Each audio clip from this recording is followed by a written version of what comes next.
Para coordenar esta mesa, eu vou convidar a professora Edneirã Maciel, que nos recebeu aqui desde o início, de forma sempre muito calorosa, sempre muito amável. A professora, que é professora aqui da UNEB, a Edneirã, é licenciada em Música, com mestrado e doutorado em Educação e Contemporaneidade, com a discussão a respeito da educação musical em espaços não escolares e escolares. Atualmente, a professora atua na Assessoria de Cultura e Arte aqui da UNEB, a ASCUT, onde desenvolve projetos de formação de professoras, formação continuada e atividades de extensão. A professora compôs a comissão de estruturação do curso de licenciatura em música, EAD, aqui na UNEB, e curso que ela coordenou até o ano passado, até março de 2022 do ano passado. Professora, da mesma forma que você nos recebeu com tanto carinho nas mesas anteriores, seja muito bem-vinda e recebida por todas nós também com o mesmo carinho. Obrigado. Aproveitando também, vamos convidar uma pessoa que tem sido uma referência em todos os sentidos para todas nós, uma referência enquanto profissional, uma referência enquanto mulher negra, uma referência enquanto promotora de justiça. Então, eu convido a nossa promotora de justiça do Ministério Público aqui do Estado da Bahia, a senhora Lívia Santana e Santana Vaz, a promotora Lívia Santana atua na Promotoria de Justiça de Combate ao Racismo e à Intolerância Religiosa desde 2015. Ela que é doutora em Ciências Jurídico-Políticas pela Faculdade de Direito da Universidade de Lisboa, mestra em Direito Público pela Universidade Federal da Bahia e é especialista em estudos afro-latino-americanos e caribenhos pela Claxo. Promotora, seja muito bem-vinda a esse espaço que tem sido sempre, como é do seu conhecimento, um espaço de luta importante. Então, tê-la aqui nesse evento, para nós, é um motivo de grande engrandecimento. Obrigado. Quero aproveitar também para convidar para a mesa o professor Kleber Lázaro Julião da Costa. Professor Kleber, que também é uma das nossas referências importantes, é um companheiro de luta, um intelectual que, para todas nós, para todos nós que estamos no dia a dia da luta, traz sempre contribuições e colaborações muito importantes. O professor Kleber é da área de Ciência Política, do curso de Ciências Sociais da UNEB. Ele é doutor em Sociologia pelo Instituto de Estudos Sociais e Políticos, é graduado em Direito, trabalhou no Programa das Nações Unidas para o Desenvolvimento junto à Secretaria Especial de Políticas de Promoção da Igualdade Racial da Presidência da República, na Ouvidoria e na Comissão Interamericana de Direitos Humanos da Organização dos Estados Americanos. Ele coordena atualmente o Grupo de Pesquisa em Instituições e Desigualdades na Pesquisa sobre Representação Política Negra e Feminina. Professor Kleber, mais uma vez, muito obrigado por ter recebido o nosso convite e ter respondido favoravelmente. Passo, então, a palavra para a minha colega e desejo um bom trabalho para todas nós.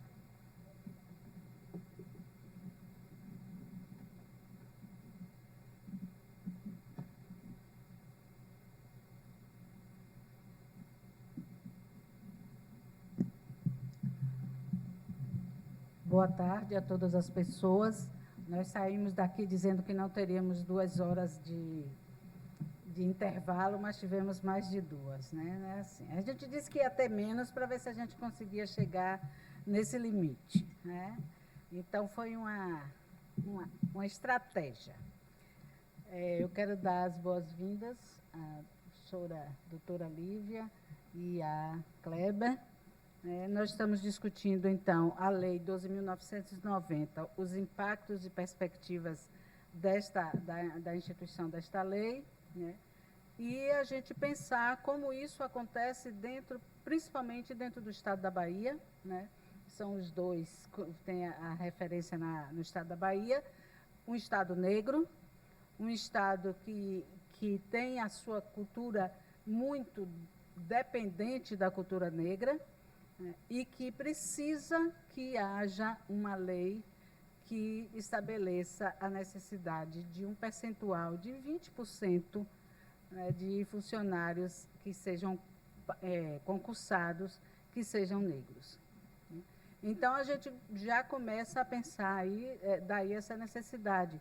E eu retorno ao meu tempo de universidade como estudante, e tanto na UFBA quanto na Católica, e aí pensar quem eram os negros que tinham, né, na universidade, em todas as duas. Então, a gente tinha o pessoal dos serviços gerais, né?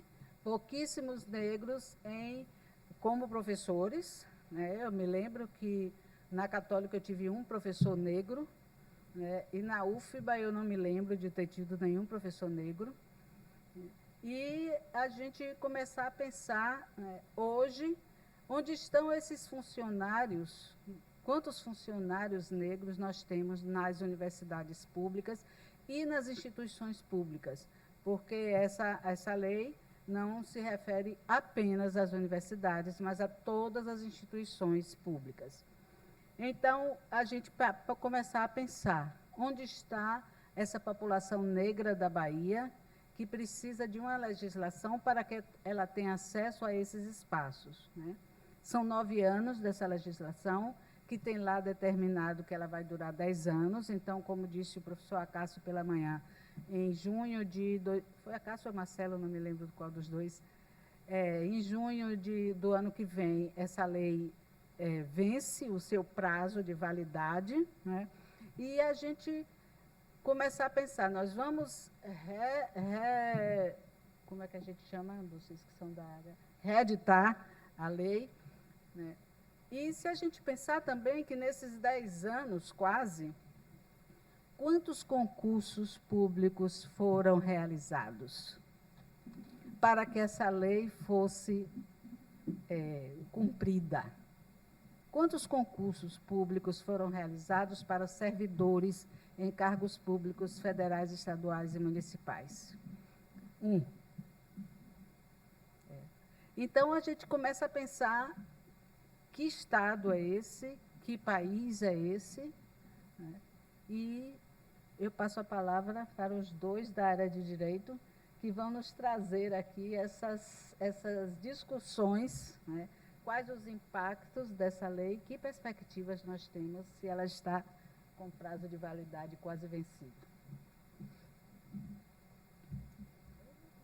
20 minutos.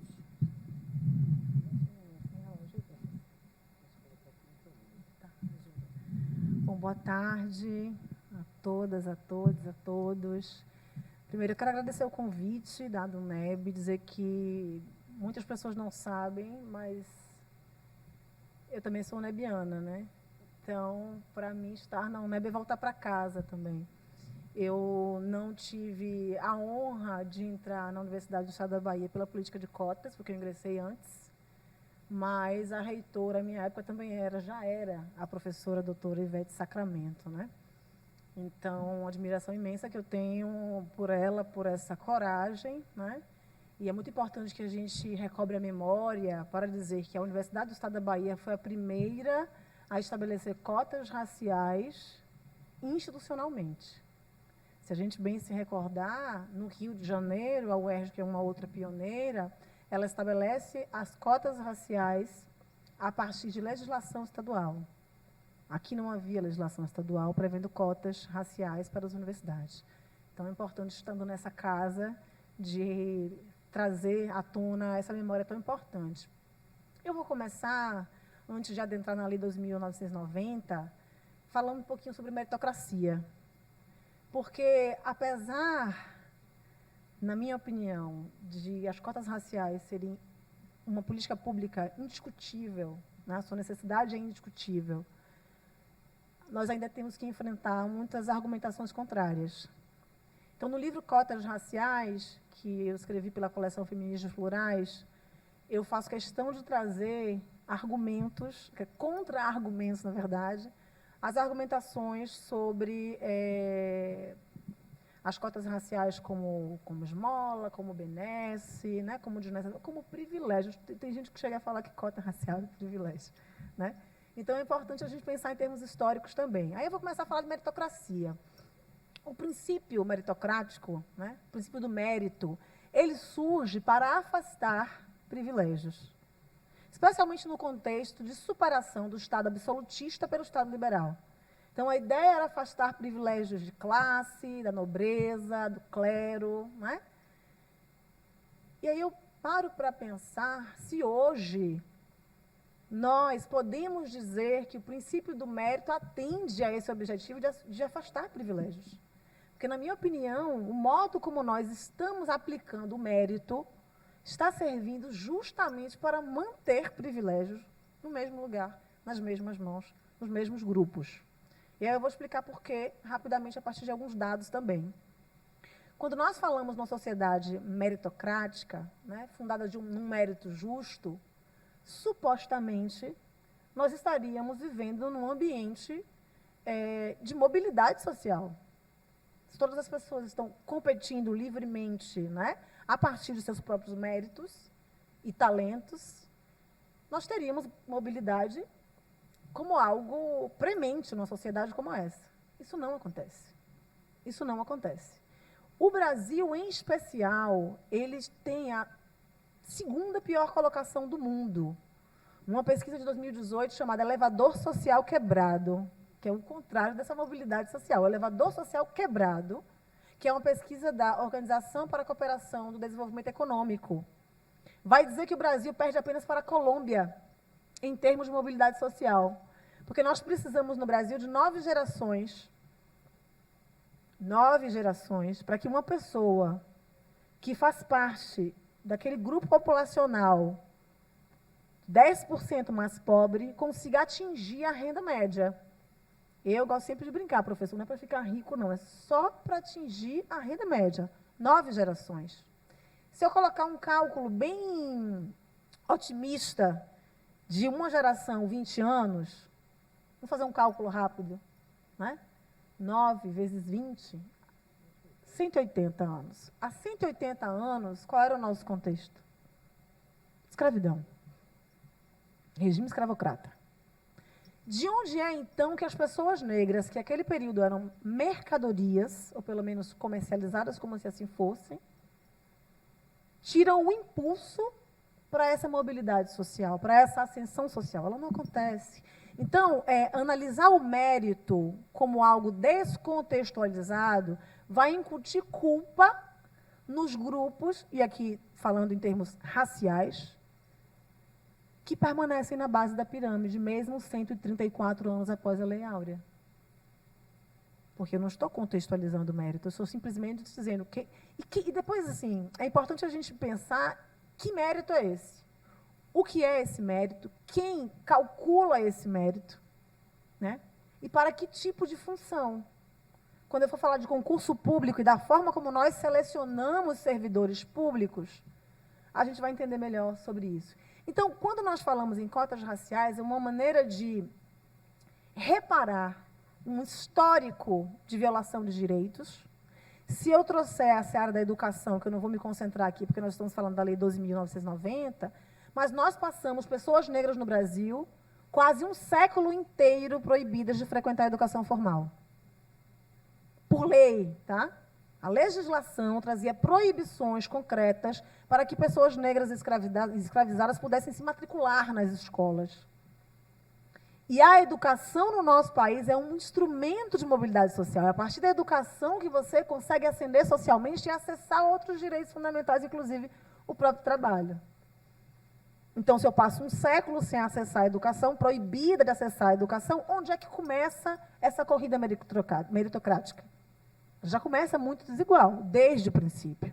Então, é preciso contextualizar o mérito, porque, senão, o que acontece numa sociedade dita meritocrática, piramidal, racialmente hierarquizada como a nossa, é dizer que as pessoas que estão no topo da pirâmide merecem o seu sucesso. Conquistaram o seu sucesso. E as pessoas que estão na base merecem o quê? O seu fracasso. Não foram capazes de, não foram merecedoras de sucesso como as que estão no topo. E aí tem um outro dado da mesma pesquisa que vai dizer que 70%, cerca de 70% da renda de uma geração vem das gerações anteriores. Eu não conheço, se vocês conhecerem, me apresentem, famílias negras abastadas no Brasil por gerações. Eu não conheço. Nós não herdamos no nosso país. E famílias brancas herdaram as custas do nosso suor e sangue, do nosso trabalho escravizado. Então, na verdade, essa meritocracia brasileira ela é falaciosa. Ela é falaciosa. E aí a gente tem que entender que precisamos, de fato, contextualizar o mérito. E nesse contexto histórico, inclusive, a gente vai entender que as cotas surgem como políticas públicas, medidas fundamentais de reparação histórica. O Brasil tem uma dívida imensa com seus povos originários e com a população negra. As cotas raciais, eu costumo dizer, são um pequeno, porém firme passo rumo à democratização racial no Brasil, rumo à justiça racial no Brasil. Mas é um pequeno passo. E aí, eu dou muito spoiler do livro falando sobre isso, né? Mas, enfim. Eu digo que cota não é esmola. Tem até uma música de Bia Ferreira, né? Experimenta nascer pobre, preto na favela para você ver o que acontece com preto e pobre, não passa na TV. E não é esmola porque é uma política pública de reparação histórica importante, é um direito que nós temos, hoje assegurado, e pela primeira vez que se dizer uma pessoa negra, se reconhecer uma pessoa negra, gera um direito, surgem os problemas relacionados à heteroidentificação, mas o professor vai falar sobre isso, depois a gente pode dialogar e complementar. Mas, no fim das contas, e a gente vai chegar lá logo depois de falar um pouco sobre a Lei 2.990, cota é esmola, sim. Cota é esmola, porque é muito pouco. Porque é muito pouco para os quase 4 séculos de escravização e violação de direitos. É muito pouco para um contexto em que o racismo não só nos traz obstáculos para acessar direitos, mas nos mata todos os dias. Então, cota acaba sendo esmola, mesmo quando nós falamos na política pública de mais sucesso no Brasil, que são as cotas raciais, porque a gente poderia ter tido muito mais sucesso, professora. Muito mais eficácia, inclusive a partir de mecanismos de controle, como as comissões de heteroidentificação, que muito tardiamente a gente começa a aplicar. Mas vamos lá para a Lei 2.990. Eu estou no dilema, porque se eu tiro o óculos, eu não vejo vocês. Se eu coloco, eu não vejo o que eu escrevi. Então, assim, eu vou oscilar entre o prazer de ver vocês e a necessidade de ler o que eu escrevi aqui. Tá? Isso é porque a pessoa não está conseguindo usar o multifocal ainda, mas vamos nessa. Então, tem uma diferença importante, algumas diferenças importantes, entre a Lei 2.711 e 2.990, que vocês já trataram aqui, pelo que eu percebi, das conversas, né? Mas, antes de tudo, é preciso dizer que cota racial é sobre presença negra. O objetivo das cotas raciais é incrementar a presença negra em espaços de poder e decisão. A universidade é um espaço de poder. Um cargo público é um espaço de poder. E por que eu digo isso? A gente costuma ouvir um jargão, né, importante até, do representatividade importa. E eu vou dizer que representatividade importa, mas não basta. Não basta que Lívia seja a única promotora de justiça negra a atuar no combate ao racismo. Não faz sentido. Não faz sentido, isso não é reparação. A política de cotas não é sobre Lívia. Ela é coletiva, ela tem que ter um impacto coletivo, e esse impacto coletivo é incrementar a presença negra nesses espaços. Só que essa presença negra, que garante as cotas raciais, é uma presença negra mínima. Guardem isso. Se é uma presença negra mínima, o percentual previsto para as cotas raciais é um piso, não é um teto. Na Lei Federal 12.990 de 2014, 20%. Na nossa lei estadual 13.182 de 2014, 30%. Isso tem impactos na forma como nós implementamos as cotas. E as pessoas dizem, mas isso não está na lei, mas isso é evidente pelo objetivo da política pública. Por exemplo, a norma que diz respeito à convocação e cômputo de candidatos cotistas. Se eu tenho um candidato cotista ou uma candidata cotista que conseguiu pontuação suficiente para figurar na ampla concorrência, essa pessoa deve ser computada na ampla concorrência. Ah, mas não está na lei. Não precisa estar. Porque é lógico. Se eu continuar computando essa pessoa nas cotas, eu vou ter os 30% como um máximo, como um teto, e não como um mínimo. Agora, se eu passo a computar essa pessoa na ampla concorrência, eu vou abrir mais vagas para cotistas. Portanto, os 20% na lei federal ou os 30% na lei estadual vão ser um piso, uma exigência de presença negra mínima. Agora, se a gente coloca isso como um teto, na Bahia, em Salvador, aí vai ter que aumentar as cotas para 80%, não é isso? Né? No mínimo. No mínimo. Então, exatamente. A gente tem que pensar sobre essa presença negra mínima, sobre a forma de computar, mas também é importante pensar, mesmo com a política de cotas, quais são os mecanismos de controle e de que modo nós estamos aplicando o mérito. Eu vou dar alguns exemplos relacionados aos concursos públicos do sistema de justiça, que também, em grande medida, podem se aplicar a concursos públicos para docentes e universidades. Primeiro, o concurso público para o sistema de justiça, ele tem algumas etapas. Provas objetivas, provas subjetivas, prova oral. Se assemelha muito também ao concurso para professor, para docente. Se a gente for analisar, desde o conteúdo dos editais, professor, até o conteúdo que é cobrado na prova, todo ele tem filtros raciais, que vão afunilando, impedindo, trazendo obstáculos para que pessoas negras consigam chegar até o fim do certame. E isso não é qualquer coisa, porque não adianta eu ter cotas raciais se eu não tenho pessoas negras aprovadas no concurso. E isso tem sido uma tônica das bancas brancas. Nos Estados Unidos, a gente tem o all white juries. Os júris todos brancos, compostos de pessoas somente brancas, que vão julgar pessoas negras e que são, muitas vezes, considerados pela jurisprudência como nulos. É o que devia acontecer nos concursos públicos. Porque os júris brancos, eles vão criar filtros para, agora que temos cotas eficazes com instrumentos de controle, reprovar as pessoas negras. Reprovar, porque não adianta ter cotas raciais. Isso está acontecendo no conteúdo programático, né, dos concursos, na forma como nós estabelecemos critérios que são brancocêntricos, que são os critérios ainda eleitos e aplicados pela branquitude. Vou dar um outro exemplo envolvendo concursos públicos do sistema de justiça. Há uma prova de títulos, que não por acaso também temos em universidades. Sabe quais são os títulos exigidos para ser promotora, promotor, juiz, juíza, defensor, defensora? Não. Vou dizer para vocês. Pós-graduação, mestrado, doutorado. Aí eu pergunto assim, doutora Gabriela, para os meus colegas, mas afinal de contas, você veio aqui lecionar? Ou veio atender ao público, veio proteger o Estado Democrático de Direito? Por que o título é doutorado? Pessoas negras não acessaram o doutorado, nós não temos cotas raciais obrigatórias de pós-graduação no Brasil. Isso é outro filtro. Por que não se coloca, por exemplo, título como título importante a ser contabilizado, ou no barema, né, para professores, para docentes de universidades, experiência com movimentos sociais? Nós já estamos aí selecionando quem são as pessoas que nós queremos, queremos como promotores, juízes e professores das universidades. Isso já é uma seleção.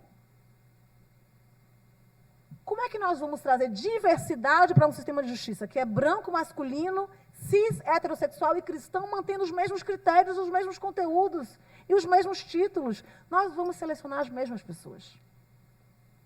Existe uma soberba nos concursos do sistema de justiça que eu tenho observado e denunciado, que é a soberba o orgulho de não aprovar ninguém. Vocês já viram isso? Gasta-se recurso público para realizar um concurso que não aprova ninguém. Isso é um absurdo. Isso afeta vários princípios da economicidade, do interesse público. E aí eu estava discutindo sobre esse assunto no Rio de Janeiro, no Ministério Público lá, sobre o concurso do Ministério Público do Rio de Janeiro, e uma colega que participou da banca me disse assim, teve uma pergunta na prova oral que um colega fez, né, que estava constando na prova oral de todos os candidatos e candidatas, que nem eu sabia responder. Eu disse, sinal de que essa pergunta não é importante para exercer a função. Porque senão você, com tanto tempo de carreira, saberia responder essa pergunta. E isso tem a ver com que tipo de pessoas nós estamos selecionando para manter essa estrutura de privilégio da branquitude, que ela é autofágica, eu digo. Ela produz por si, para si, sabe? É aquele processo autofágico. E esse sistema de justiça e essa academia, ela não consegue servir a quem deveria.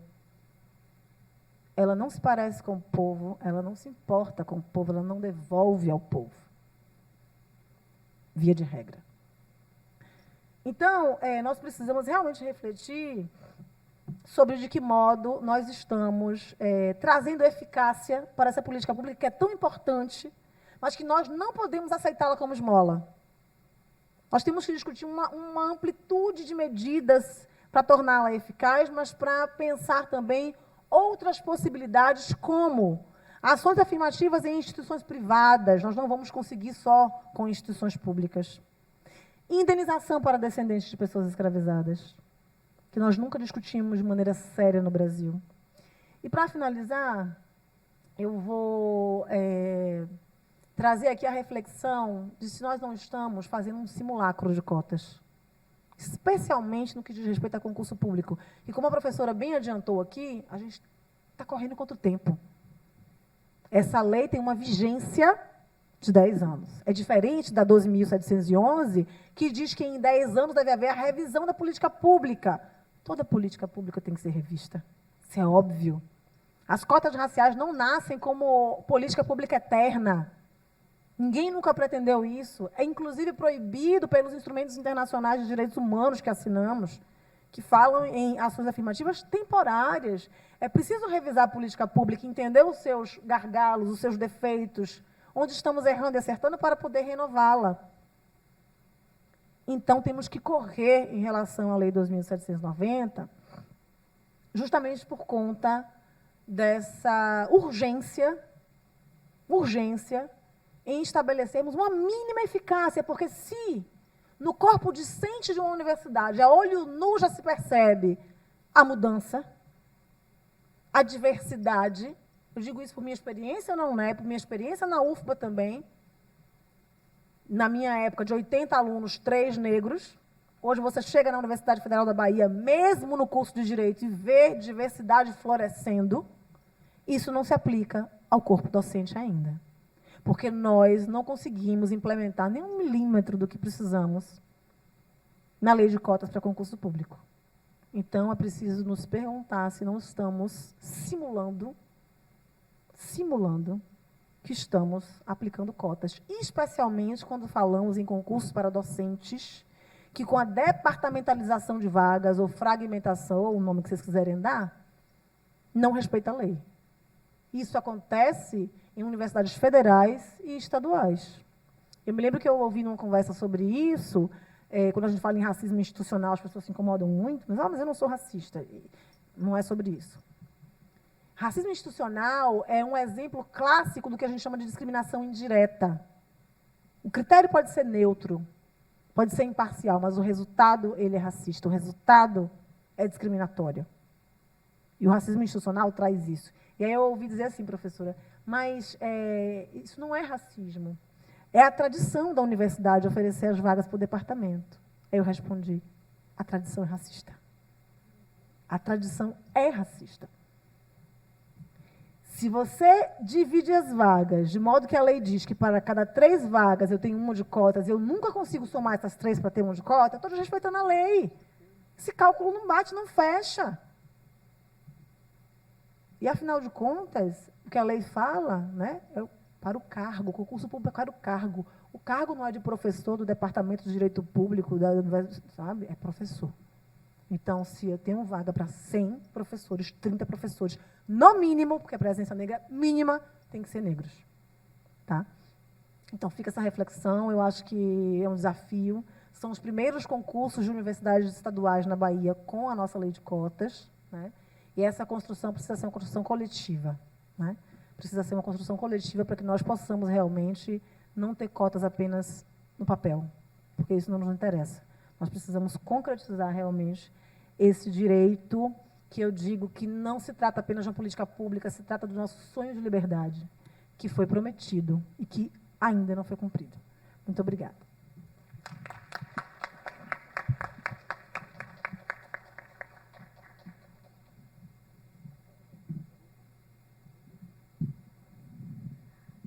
Obrigada.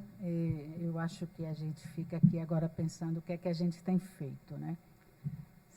Pensando nas políticas de cotas para o servidor e também na política de cotas para o estudante. A gente ouviu Nayara pela manhã e ouviu Walter também, e a gente começa a pensar realmente se nós não estamos simulando. Mas vamos ouvir o professor Kleber.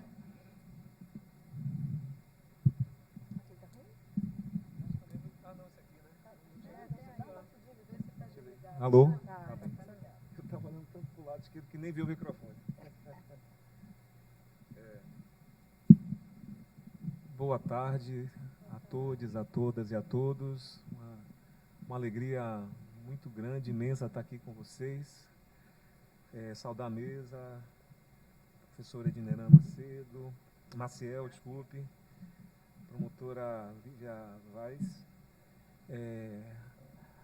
essa plateia, aos nossos conferencistas, professor Cabeguele Munanga, professora Matilde Ribeiro, que eu tive a honra de rever, a felicidade de rever, a honra de ter trabalhado na CEPI há muitos anos, com quem aprendi muito, uma experiência ímpar,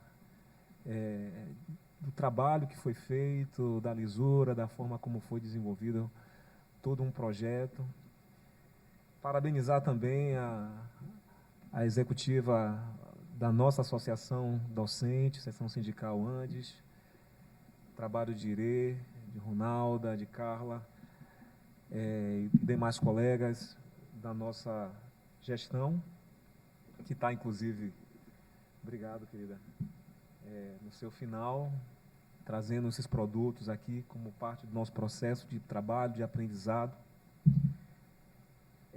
Agradecer pelo convite, por estar aqui na mesa, dividindo com as colegas, e tentando aqui contribuir com uma reflexão acerca desse conjunto de atos políticos, eu vou nomear assim, encarnados em normas relativas às ações afirmativas, em especial ao serviço público no Brasil. Eu, quando estava pensando, elaborando o trabalho, que já está até lá, né? Nem vi, né? Porque eu estou de costas. Imaginando o que trazer de reflexão para vocês, eu pensei justamente nas comissões de heteroidentificação. Eu conversei com Lívia rapidamente quando a gente se encontrou, né? Justamente para que a gente pudesse fazer digamos, um combinado aqui, né?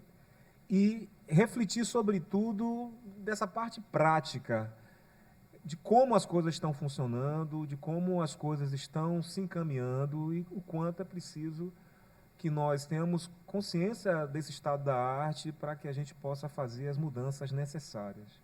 Mudanças que não são, digamos, do ponto de vista normativo, de mudança legal, mas mesmo de mobilização, aí falando da perspectiva da sociologia jurídica, né, de como mobilizar esse conteúdo normativo, visando justamente a implementação daquilo que se pretendeu e que, infelizmente, está muito longe ainda. João, como é que mexe nesse treco aqui? Vai para frente, vai para cá, né? É assim, é? Como é que é? Aponta para onde? Acho que aponta para o... Para o computador, né? Mudou? Cadê ele? Está aqui, mas eu não sei usá-lo. Oi, Edneran, você segura a onda aí no número. Ah, está aqui o... Ah, não? Eu acho que não. dei um cabalacho aqui, não foi? Tá. Então, eu fiz um textozinho justamente para me ajudar na reflexão. Direito ou esquerdo isso aqui? Tá, então, beleza. Tá, então, aqui... Tá, não, imagina. Então, como eu falei, eu pensei em trabalhar com as comissões de heteroidentificação, questões e perspectivas, né? E nós temos essas comissões de heteroidentificação tanto para a implementação da Lei 12.711 de 2012, que diz respeito à lei de cotas no ensino superior, nos institutos federais, como a Lei 12.990, que trata do serviço público na administração direta e indireta, como também em empresas de economia mista, empresas públicas, né, estatais. E aí, eu vou começar até parecido com a colega Lívia, né, no sentido de fazer uma reflexão desse papel do serviço público. E vou fazer um olhar agora mais sociológico, do ponto de vista do sentido weberiano que se propôs no Brasil de trazer, digamos assim, uma abordagem de trabalho do profissionalismo e profissionalismo, portanto, no serviço público, de modo que o mérito fosse uma característica determinante na captação, né, no acesso de profissionais interessados em serem servidores públicos, né? Então, isso que no Brasil, o marco que nós temos é na década de 40, e tendo o Instituto Rio Branco como seu principal centro de discussão, de formação de quadros mediante concurso. É a instituição mais longeva no sentido de promover concurso no Brasil. E justamente, não à toa, a gente tem inclusive um staff diplomático qualificado, isso reconhecido no mundo inteiro, mas que traz, como a doutora Lívia bem registrou, suas idiosincrasias, suas peculiaridades e a sua branquitude de forma muito embutida e ali. E por que isso, né?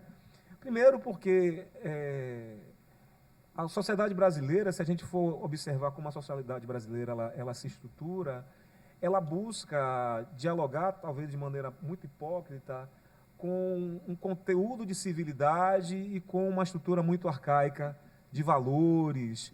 E não à toa se reveste essa questão do mérito, né, essa questão de servir ao público de uma forma extremamente elitista.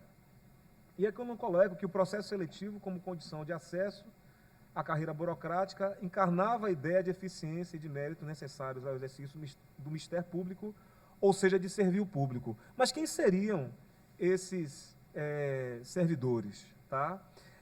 Ao longo do tempo, de 40 até 1988, o que a gente vai observar é justamente uma consolidação do espaço do serviço público como área de privilégio. Se a gente observar, é a partir de 88 que o direito administrativo ele é constitucionalizado, ou seja, as regras, os princípios do direito administrativo, eles não estão numa lei comum, numa lei ordinária, complementar, mas sim na própria Constituição. Eu nunca fui professor de direito administrativo, mas na minha época de estudante, né, vou fazer esse ano 25 anos de formado, a gente ainda estudava com código administrativo ainda, Lei Lopes Meireles, aquelas coisas bem anacrônicas, né? Mas com o tempo, já no final do século XX, quem entrou na faculdade nesse período já percebia que a fonte principal de estudar direito administrativo era pegar a Constituição. E não foi à toa a estratégia da elite brasileira em constitucionalizar o direito administrativo, de dar esse status de importância, porque logo em seguida vieram as reformatações, as reformulações das carreiras, né, que ganharam prestígio e, sobretudo, valores, digamos assim, diferenciados em relação à iniciativa privada, sob a justificativa desse mistério de atendimento ao público, em vários cargos funcionais. Então, o serviço público, no meu ponto de vista, sempre foi um projeto da elite brasileira e da elite branca. Por isso, eu coloco aí, está um pouco complicado, mas assim, estou tentando aqui não entortar o pescoço. O serviço público é um espaço da branquitude brasileira. Hoje, se a gente observar ao longo desses 34 anos de redemocratização da Constituição de 88, a gente percebe o quanto o concurso, o cargo público, ele é almejado pela estabilidade, justamente por essa segurança que foi adquirida no momento da constitucionalização dessa parte da ocupação da sociedade brasileira, e, como eu falei, pelos excelentes salários, pelas excelentes remunerações que algumas carreiras possuem. Então, condições tão favoráveis, o serviço público passou a ser esse espaço almejado, e a dificuldade de conseguir acessá-lo cada vez mais aumentou na proporção em que essas carreiras passaram a ser muito valorizadas. Então, essa situação da dificuldade, ela passou a ser, então, um filtro. Um filtro, deixa eu ver aqui, surgimento das cotas, né? Das caixas funcionais. Joia, obrigado. Ela passa a ser um filtro porque, à medida que há também o ingresso, a construção do sistema de cotas, que era, aliás, antes das cotas, quem é que entrava na universidade pública, nas universidades do Brasil? Justamente essa elite que logo depois fazia a sua opção pela iniciativa privada ou a estabilidade do serviço público. E eu também, assim, já, a minha idade acusa um pouco, né, 25 anos de formado, eu ainda sou da época que fazer concurso para juiz, para promotor, você não precisava nem de estágio probatório. Você fazia, eu tenho colegas que se formaram em 97, e em março, abril de 98 já eram promotores, já eram juízes aqui na Bahia. Entrou assim, né? Porque aí foi. Exato, a doutora Lívia está dizendo que a turma dela, em 2004, foi a última em que pôde fazer isso, e logo depois, os concursos, 2005, 2006, já não podia mais esse estágio probatório, até porque se falava muito que entrava-se muito cedo e tal, mas, de toda forma, já era também mais um filtro que estava sendo colocado ali, porque esse estágio probatório ele não era na militância, por exemplo, da advocacia. Muita gente fazia pós-graduação nos cursos que a Imatra, a AMAB faziam, pagos, evidentemente, caros, obviamente, né? E só assinavam petição, e aí o que acontecia? Cada vez mais havia um filtro, que impedia que pessoas que não tivessem uma condição financeira condizente, compatível com as exigências ali impostas, pudessem ingressar. Não entravam. Tá? Eu trago mais à frente aqui, mas eu já vou adiantar, eu sou um pouco anárquico, por isso que eu faço sempre a apresentação. Os dados, por exemplo, do CNJ em relação, de 2015, em relação ao perfil da magistratura brasileira, mostram que 80% de todos os juízes e juízes se autodeclaram brancos. Existem mais juízes amarelos do que juízes pretos. E 16%, se não me engano, se autodeclaram pardas e pardos.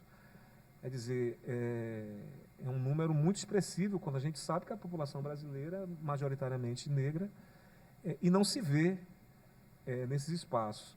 Os próprios sistemas de concurso, de própria distribuição de vagas, há, por exemplo, eu não coloquei aqui no slide, mas lembrei aqui agora, uma distribuição desproporcional. Você tem no Sul, que são 3 estados, uma relação juiz-população muito melhor do que no Nordeste, que são 9 estados.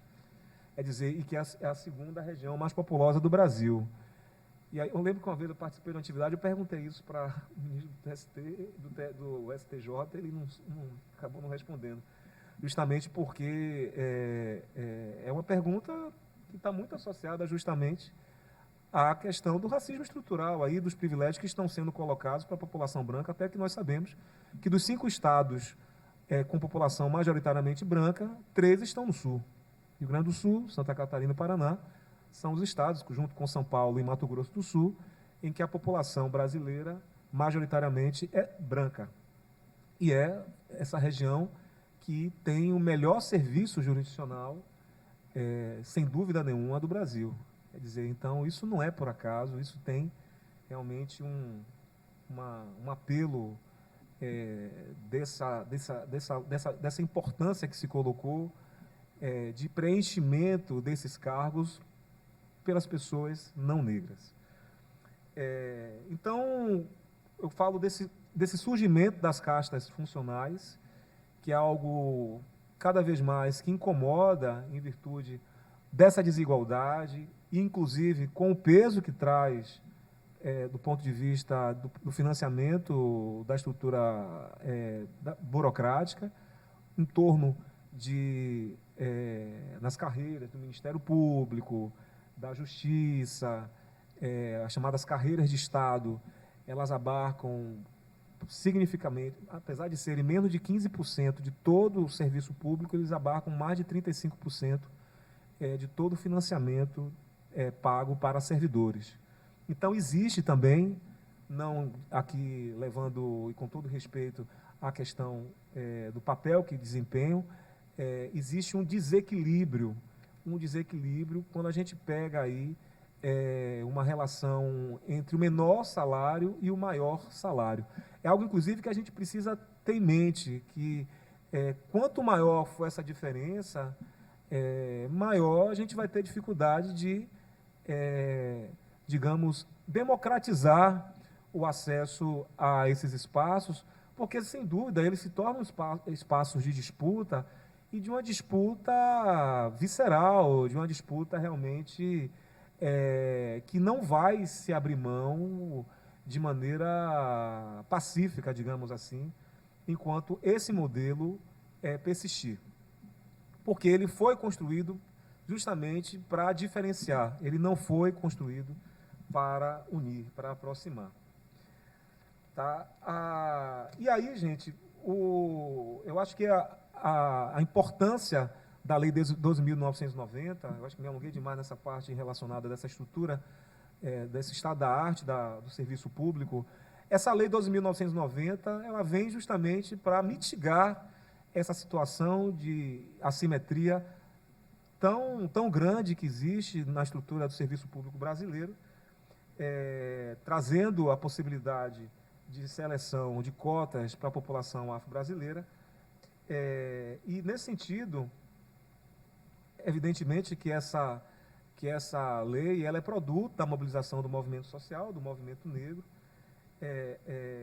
e aí a gente tem que sempre valorizar e lembrar dos parlamentares e das negros e negras, e também das pessoas que abraçaram a causa e buscaram fazer alguma mudança. Não sem concessão, como a gente sabe, o fato de existir uma limitação, a gente tem um termo, é uma lei que tem termo, inclusive é uma coisa rara no Brasil, lei que tem termo.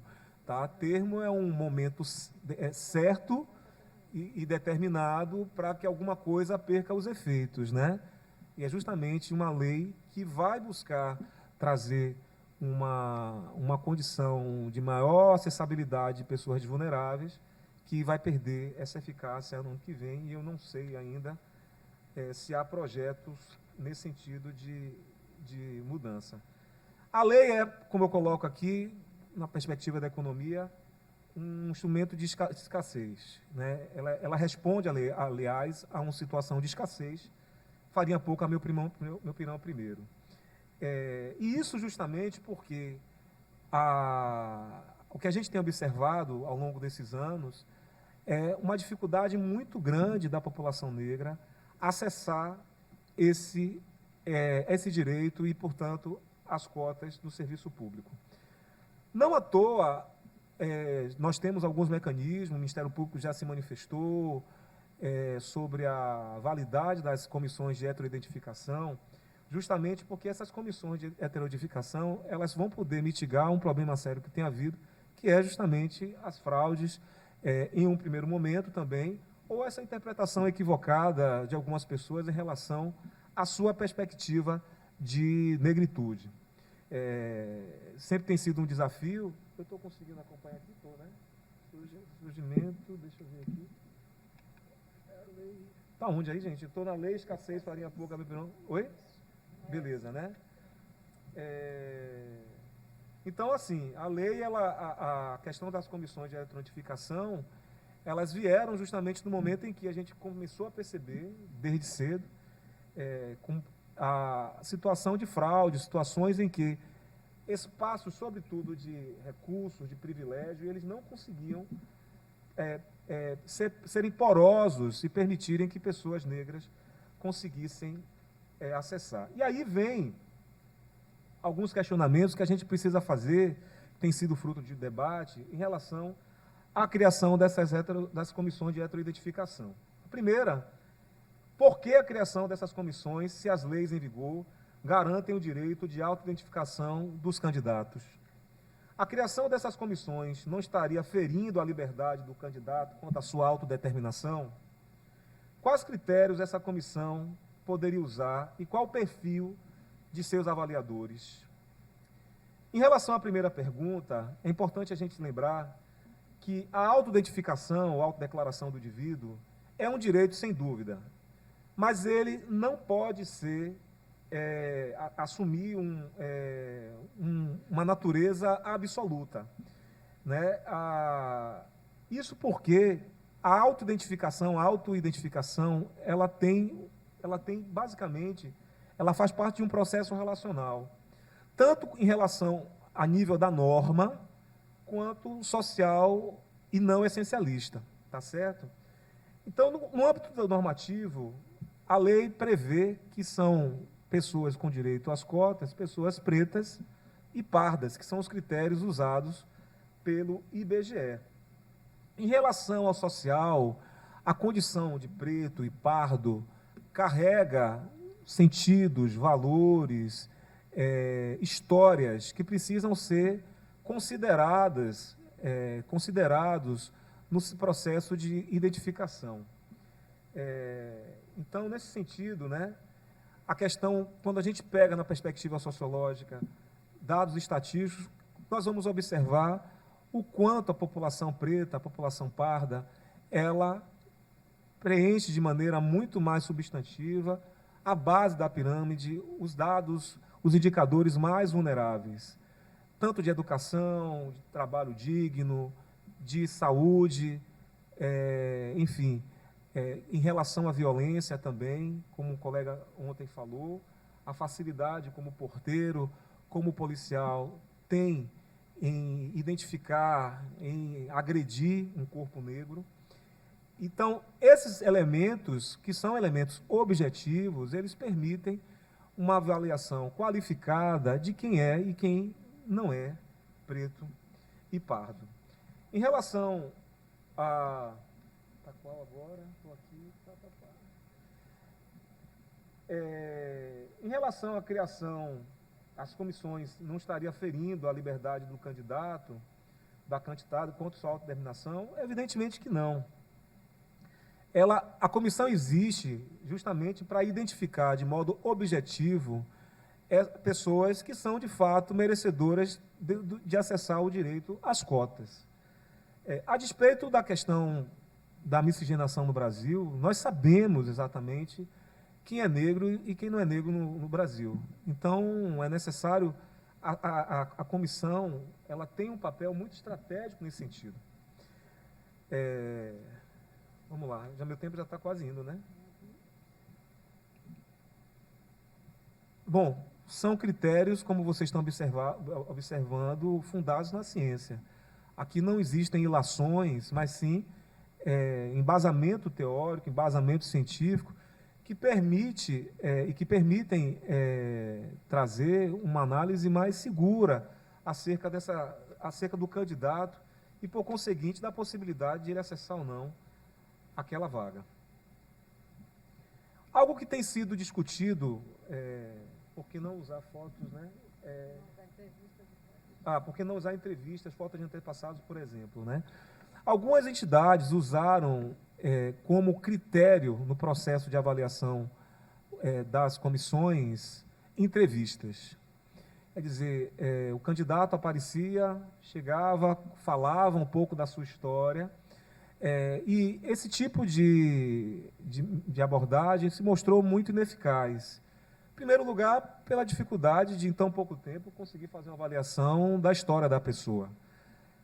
E segundo, que esse tipo de avaliação acabava confundindo mais do que ajudando. A escola da antropologia tem defendido esse colocado contrário à questão das comissões, pelos critérios mais objetivos em relação ao fenótipo dos candidatos, e tem cobrado essa abordagem por meio de entrevista, que eu, pessoalmente, alguns colegas, temos uma posição bastante divergente. A gente não entende que seja necessária essas entrevistas, justamente porque elas não vão conseguir, em tempo tão curto, e para um mundo de gente, como a gente sabe que tem sido os concursos, avaliar de maneira criteriosa e qualificada essas pessoas. Como já foi registrado, essa lei tem data para morrer, dia 9 de junho de 2024, né? E, ao longo desses quase 10 anos, o avanço, o impacto que ela conseguiu causar foi muito pouco. No direito, a gente fala que, tem um adágio no direito que diz bem assim: aos amigos, a interpretação, aos inimigos, a lei. Quer dizer, como há uma ausência muito grande de pessoas com interesse de haver essa diversidade, essa presença da população negra nesses espaços tão estratégicos do serviço público, da economia, da sociedade brasileira, muitos desses concursos sequer têm apresentado políticas afirmativas, justamente por esse critério que a doutora Lívia manifestou, para aquele determinado cargo não haver mais de 3 vagas disponíveis a serem disputadas. Outro ponto que tem havido muito são, infelizmente, as fraudes denunciadas por vários meios de comunicação, como nós temos sabido, o Ministério das Relações Exteriores,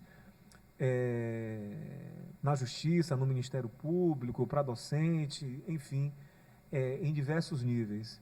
A questão do teto, né, que se impôs, e essas interpretações relacionadas ao candidato que consegue uma nota boa, que permitisse que ele pudesse concorrer pela livre concorrência, muitas vezes não é feito isso, e o que acontece é que há uma disputa sobre outra disputa, candidatos qualificados que concorrem como cotistas e que, às vezes, têm notas maiores do que candidatos da ampla concorrência. Aqui em Salvador, por exemplo, na seleção, no concurso para a prefeitura mesmo, aconteceu isso.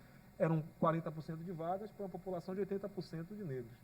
É dizer, concorrer como cotista era desvantagem. Era muito melhor você concorrer na ampla concorrência do que você está. É diferente, por exemplo, de você ter 40% de cotas no estado de Santa Catarina, no estado do Rio Grande do Sul, do Paraná, porque a maioria da população não é negra. Quer dizer, e lá a taxa é de 10%, que já é inferior, porque pela perspectiva que nós temos, né, nas predições de levantamento do censo deste ano, estados como Santa Catarina, por exemplo, já está em 22% de população não branca. Então, mas os editais que estão aparecendo por lá, geralmente orbitam entre 10% e 12%. Então, isso com base no censo de 2010, desculpe. Então, o que a gente sempre percebe é que há um jeitinho de impedir, de fato, que haja uma implementação eficaz, honesta, proba, desse conteúdo normativo, visando justamente uma reparação histórica em relação à população negra. Eu acho que o problema não está na lei, é algo que a gente sempre precisa... Já está no final, né? As propostas, né? O problema não está na lei, mas de quem a mobiliza. O problema sério que a gente tem visto é, muitas vezes, a falta de ética, a falta de compromisso nessa mobilização de conteúdo normativo visando a adoção dessas políticas. Mas, de toda forma, é necessário sempre a gente pensar em algumas coisas novas que possam fazer com que a gente consiga não precisar de 180 anos para conseguir alcançar a média da renda da população branca. Então, obviamente, é necessária a continuação dessa lei, é necessário, de maneira absoluta, o estabelecimento de metas. É necessário, portanto, fazer concurso só para a população negra. Porque, enquanto houver concurso que não haja um estabelecimento de uma meta, e aí a repetição desse concurso, já que se gasta dinheiro para não se aprovar ninguém, vamos fazer concurso para aprovar pessoas. Então, isso já tem sido defendido por colegas do Ministério Público, por colegas da magistratura. Eu não ouvi ainda, na minha área, na minha categoria como docente, esse tipo de defesa, mas é algo que a gente precisa abraçar também, levando em conta também que a gente quase que não tem concurso, mas é preciso que a gente coloque metas, porque a gente sabe que a maioria das universidades tem uma carência muito grande de docentes não brancos. A constituição, de maneira permanente, das comissões de heteroidentificação, por especialistas, membros da sociedade civil, engajados na luta antirracista, para que haja uma formação continuada. O que a gente vê é que essas comissões de heteroidentificação, elas muitas vezes os membros são escolhidos de forma arbitrária, equivocada. A gente soube há pouco tempo da situação que aconteceu na FGV, que não é uma instituição pública, mas como foram feitos os critérios. Pela ausência dessas comissões, que a gente vê aí a situação do nosso companheiro Ilsver Matos, lá em Sergipe, que há mais de 2 anos tenta assumir para uma vaga por cotas e não consegue, a despeito de ter melhor qualificação. Situações como essa, elas acontecem, elas vêm pululando em vários cantos do Brasil, em várias áreas. Eu fico me perguntando, estimular cotas por incentivos fiscais para empresas privadas, eu acho que é necessário que a gente introduza também, amplie não apenas para o serviço público, mas também para a iniciativa privada, porque não dá para todo mundo ficar no serviço público, tem que ter a diversidade do serviço nas atividades privadas. E algo que eu coloquei aqui, que não está no texto, que eu venho me perguntando, é por que em carreiras jurídicas há a prova oral. Assim, eu entendo que na carreira de docente é necessária, é indispensável a avaliação oral, porque a gente dá aula. Mas eu não consigo entender por que... Assim, eu acho que eu entendo, né? E tem um caso, inclusive, para encerrar, em relação a esse racismo, tanto estrutural quanto pessoal mesmo, de bancas, em relação a candidatos e candidatas negros e negras. Os concursos jurídicos, que são os concursos mais almejados, eles, como a doutora Lívia mencionou, são formados por várias etapas: formação de sentença para juiz, petição, parecer para Ministério Público, para advocacia, para defensor público, e tem o último momento, que é a prova oral. E eu tenho uma fala de uma colega minha, saudosa professora Cecília Cabaleiro Lois, que faleceu há alguns anos, professora da Universidade Federal do Rio de Janeiro, que ela sempre dizia bem assim: Kleber, é na prova oral que eles dizem que querem ou não querem você.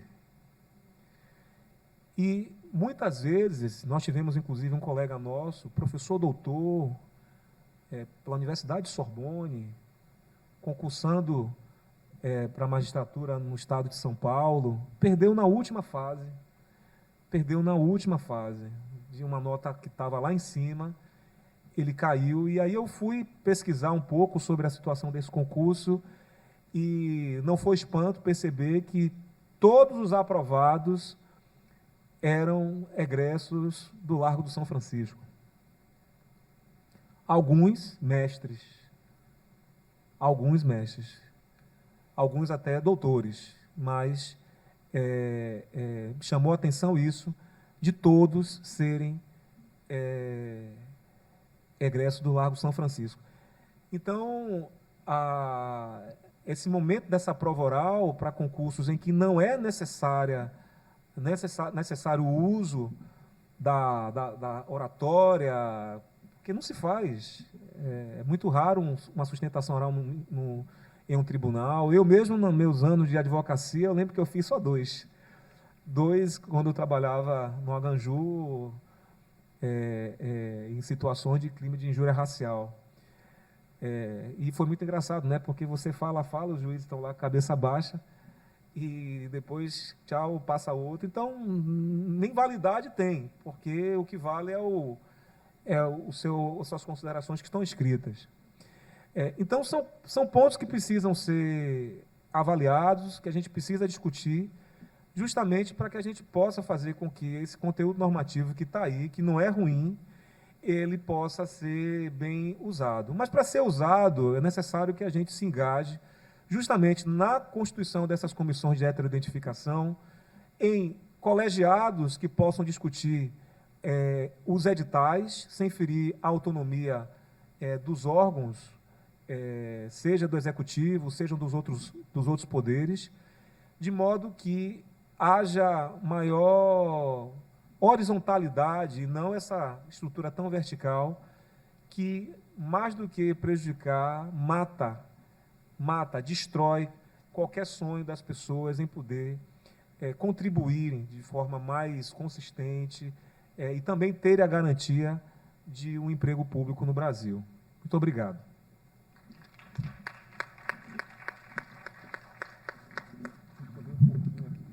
Devido ao adiantado da hora, e o professor Kleber realmente avançou no tempo, então vamos passar para a participação dos ouvintes. Quem tem algum questionamento, quem quiser se colocar.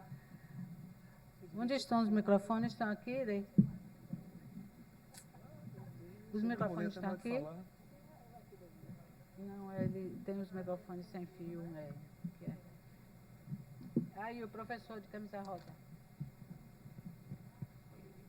Os dois. Ele primeiro, depois ela aqui Uhum. Vai lá, pode começar. Boa tarde. Se apresente e se coloque. É Geraldo Belmonte, professor da Universidade Estadual de Feira de Santana. Queria parabenizar a mesa pelo compartilhar os conhecimentos conosco. E eu queria, o que foi colocado aqui pelo professor Kleber, né?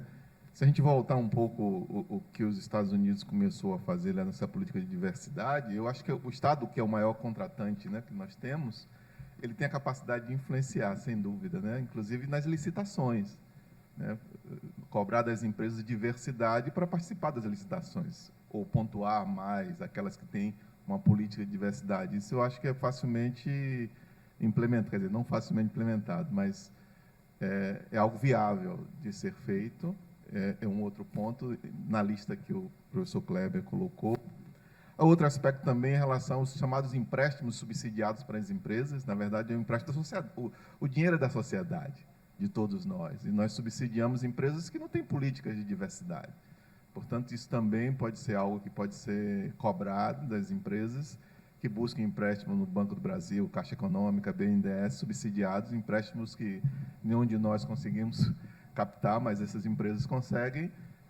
A gente haja vista aí o que a gente chama do agronegócio, né, que gosta de arrotar que carrega o Brasil nas costas, mas, na verdade, eles são subsidiados pelos empréstimos do BNDES, e eu acho que há como buscar um diálogo nessa direção através desses pontos. O outro aspecto que eu gostaria de colocar aqui é acerca a banca colocou, a mesa colocou em relação às políticas de metas, né?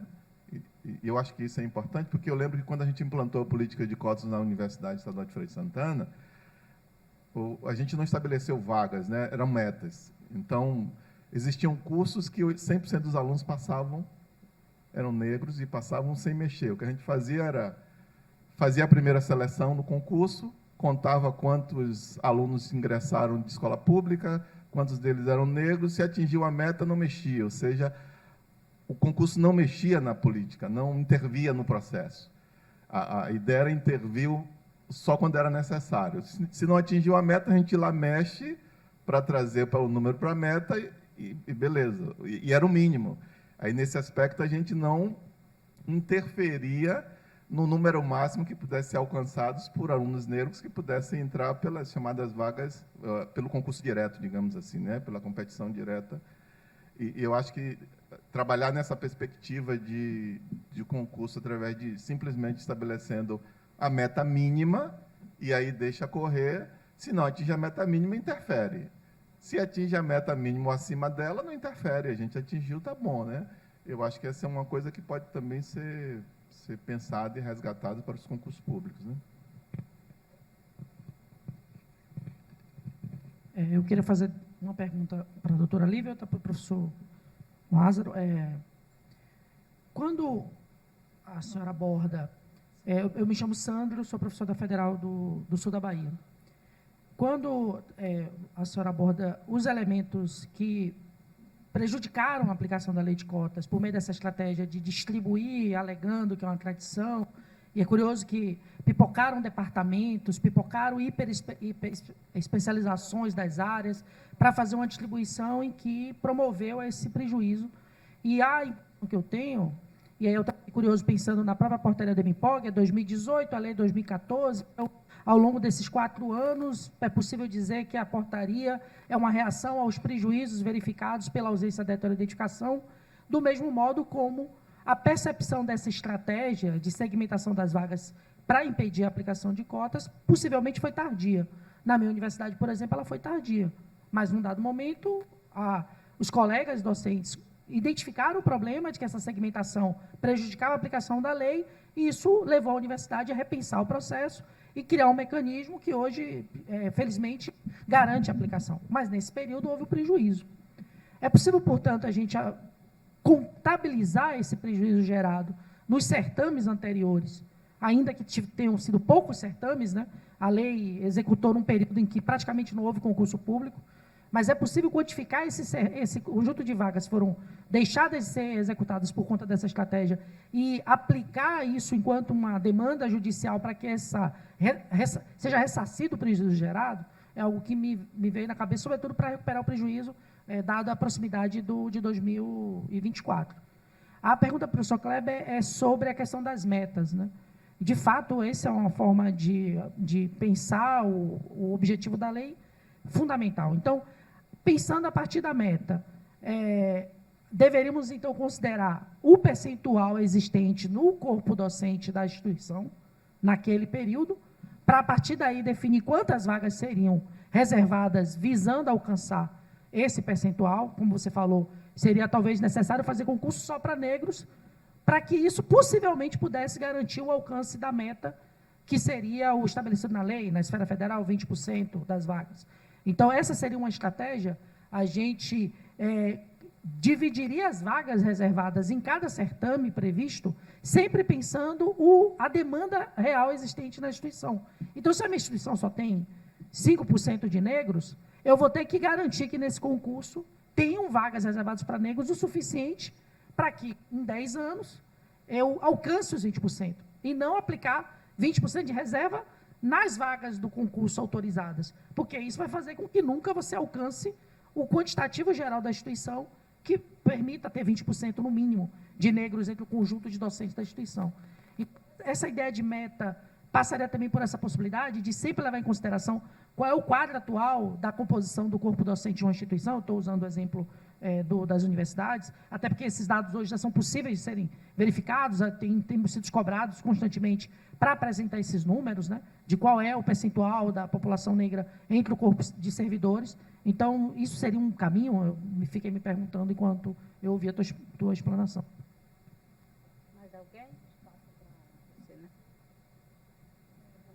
Aí, o professor Cabenelê Não, foi aqui, foram os dois aqui. Foi você, não foi? Aí. É você. Ah, professor primeiro. Ah, meu Deus do céu. A gente fica emocionada só de pegar no microfone que ele pegou. Não desgrudo dele nunca mais.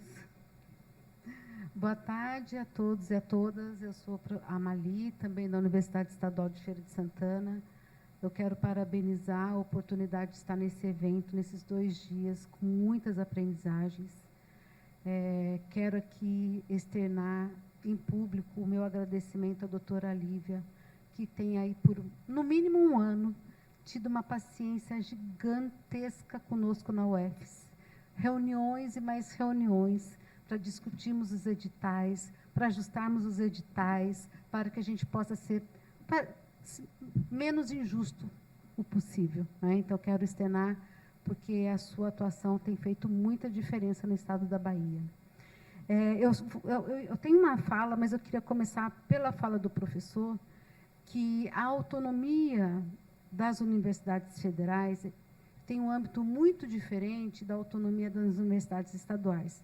Eu vou falar isso porque, quando o senhor disse assim, quando for fazer um concurso, a federal ela decide que ela pode fazer concurso para o número X de professores.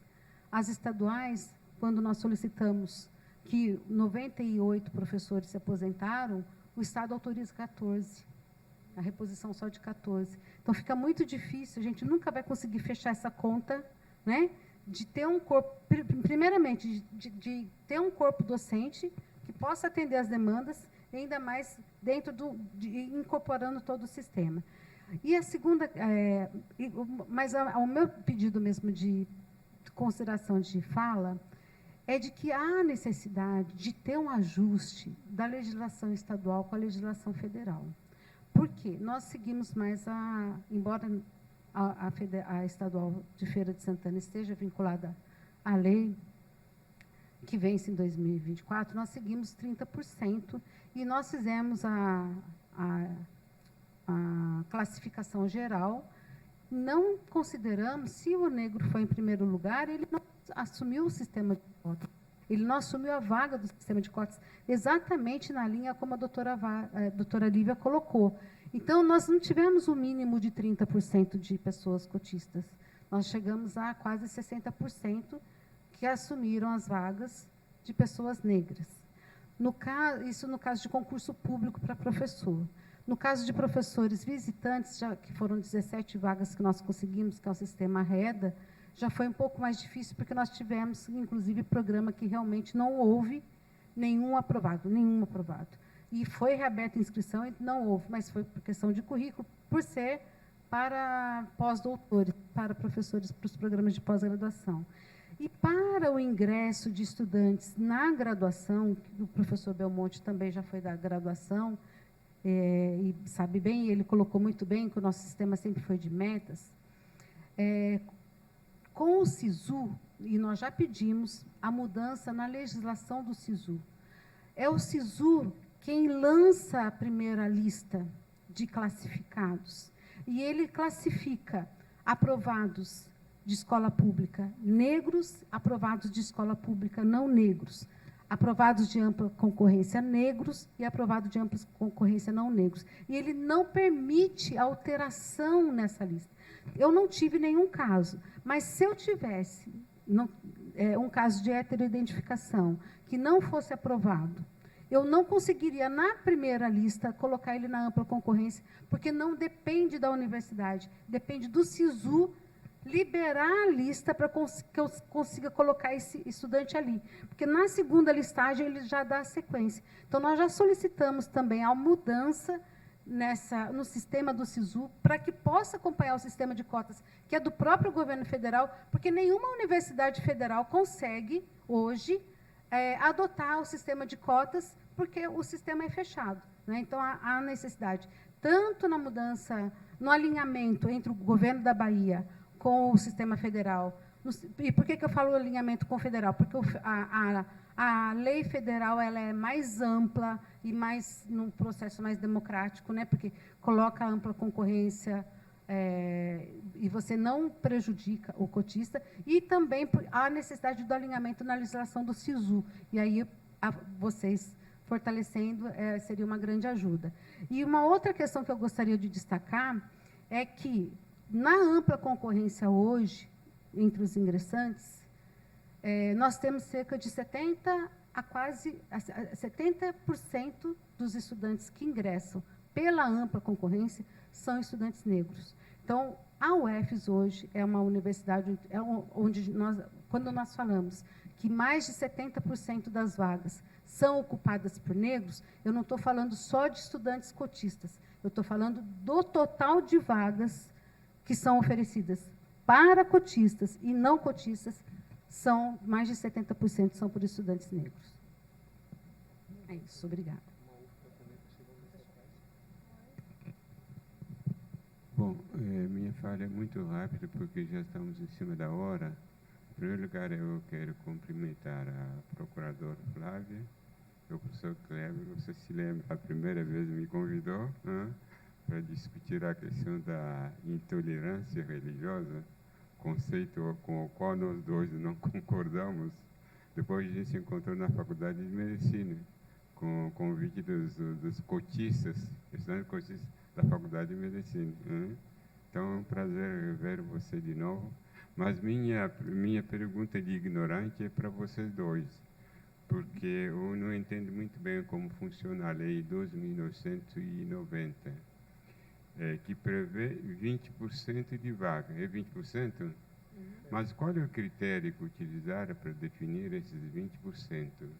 Porque quando vejo o Estado como o Estado da Bahia, né, que negro, quer dizer, preto e pardo, são cerca de 76%, essa porcentagem não poderia ser mais de 20%, de acordo com a demografia do Estado? Então, isso aqui é minha dúvida. Outra dúvida é que essa lei só considera a partir de 3 vagas. Quando uma vaga e 2 vagas não funciona. Mas por quê? Por que não pode? Em caso, por exemplo, de empate entre candidatos, nos Estados Unidos, essa lei eles utilizavam a regra de preferência. Se o empate é entre uma mulher e um homem, a mulher ocupa a vaga. Se é entre um negro e um branco, o negro ocupa a vaga. Se esse critério funciona aqui, realmente é uma pergunta de ignorante. Não estou discutindo, estou querendo esclarecimento. Obrigado.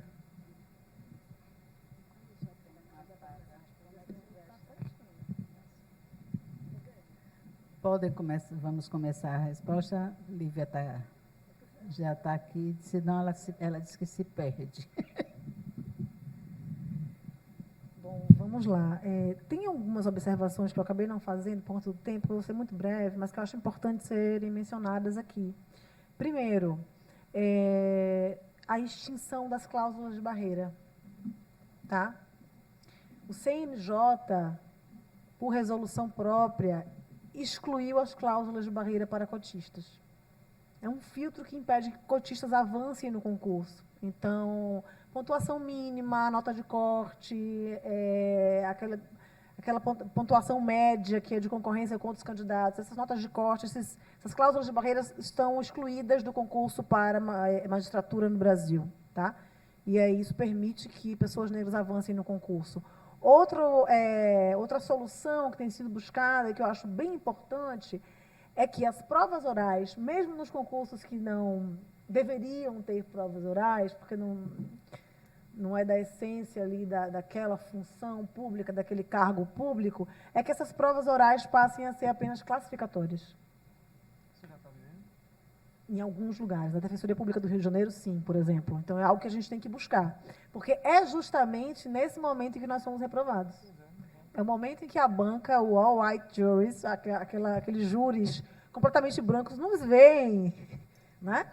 E sabem que não nos querem. Então, é o momento... Eu já passei por isso, né? Em nota altíssima na prova discursiva, na prova escrita, até que eu cheguei na banca, né? A prova de títulos também, publicações, enfim. E na banca, reprovação. E aí que está a crueldade, reprovação, porque não deixa nenhuma chance de discutir. Eu fui reprovada. Você é reprovado. Então, essa é uma estratégia da branquitude para excluir pessoas negras. Se você pega essa estratégia, que ela vige, né, ela funciona justamente na prova oral e retira a possibilidade de reprovação, aí fica mais fácil a gente discutir esses critérios, porque eu não posso mais ser reprovado, eu posso ir para a última classificação que seja, mas reprovado eu não vou ser. Então, a gente tem que mudar a natureza dessas provas orais para meramente classificatórias e não eliminatórias. Depois, um argumento importantíssimo que eu esqueci de falar é que hoje as cotas raciais são constitucionais. Esse é um argumento para nós não aceitarmos a revogação das cotas nos concursos públicos, quando a Lei 2.990 terminar a sua vigência em 10 anos. Por que eu estou dizendo isso? A nossa, eu digo nossa porque, de fato, assim entendo como algo que veio agregar a nossa política pública, mas a nossa Convenção Interamericana contra o Racismo, ela foi aprovada de acordo com o artigo 5º, parágrafo 3º da Constituição Federal, que é aquele artigo que diz que tratados de direitos humanos aprovados naquela modalidade, eles são emenda constitucional. Então, hoje, cotas raciais estão escritas na Constituição.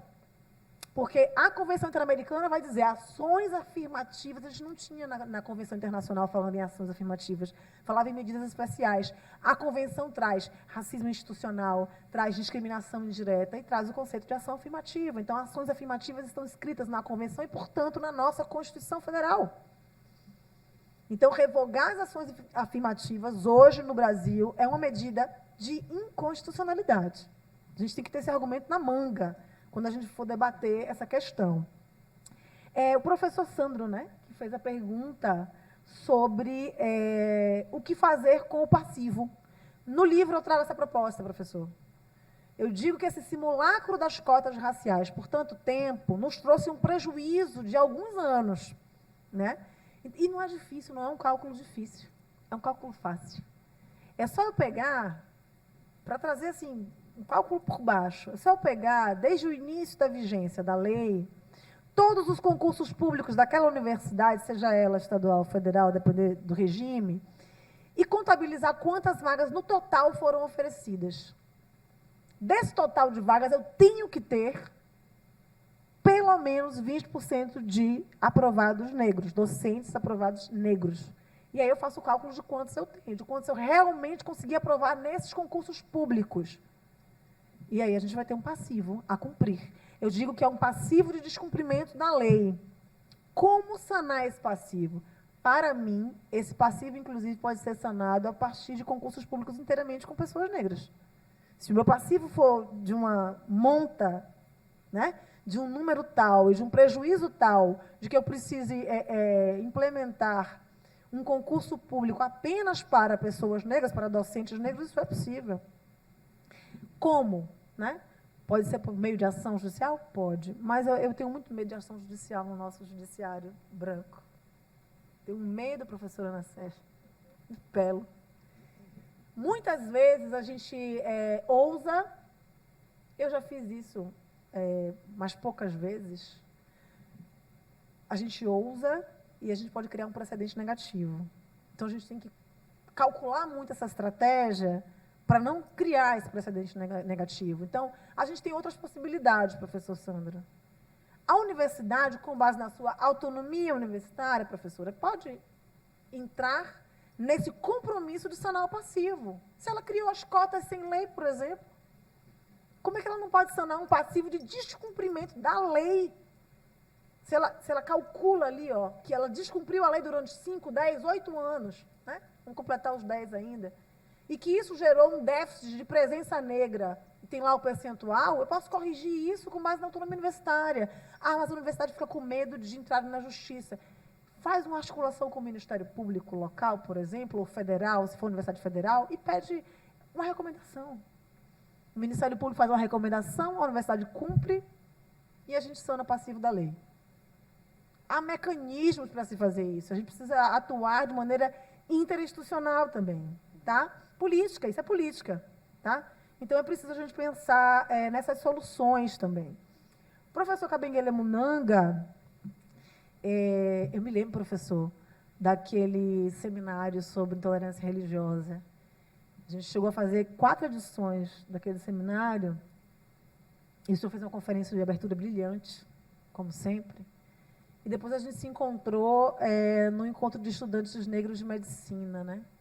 E quando a gente fala em medicina, eu não sei o que é pior, se é a área do direito ou é a área da medicina. Eu nunca tive para não dizer, a obstetra que fez o meu parto era negra. Olha, que raridade naquela época, assim, doutora Gisele.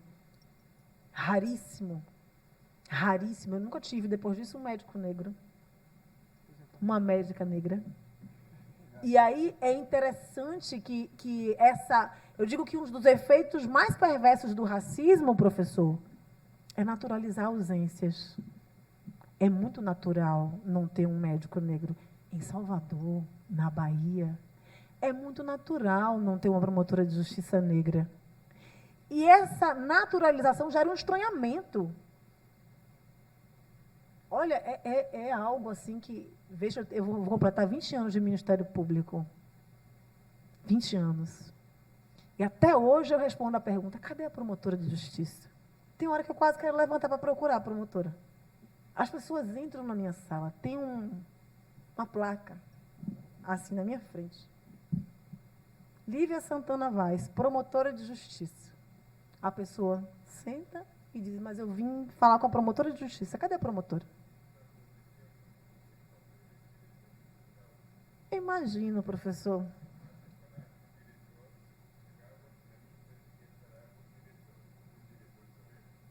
A pessoa não pode imaginar que aquela pessoa negra está ocupando aquele espaço. Tão natural que é aquela ausência, né? Então, mesmo 20 anos depois, eu continuo respondendo a essa pergunta. Cadê a promotora de justiça?